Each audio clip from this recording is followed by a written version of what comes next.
Dunia mah ibarat kalangkang. Kantos nguping bahasa sepoeta. Ya, dunia ibarat kalangkang. Jadi dunia mah seperti kalangkang. Ayeuna sok kalangkang udag ku urang. Moal ngalakon beunang. Tumuan ku urang. Moal ngalakon nyakeurkeun kitu. Hartina dunia mah kitu. Lamun kurang waktu hulu pet nyawa hulu dijieun suku-suku dijieun hulu mengundang dunia. Poho ngaji, poho duha, poho Quran, poho pangaosan, moal kapangi. Sok perhatikeun jelema ini subuh keneh. Manggolan kai, lohor teu salat, asar teu salat, maghrib kakara balik bahkan kakara muat keneh kana naon. Karena truk gitu batur mah salat ieu mah hayo we kakatan kai.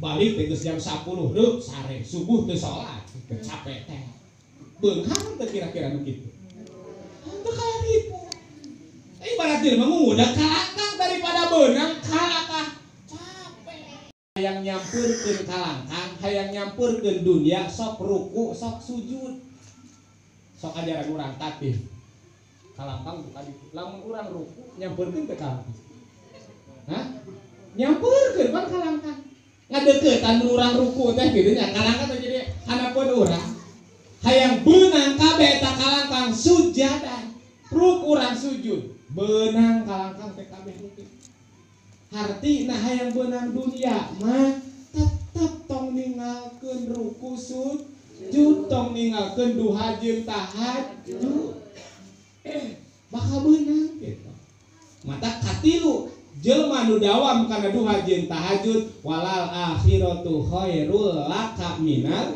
ula bakal beunang ka alusan dunia jeung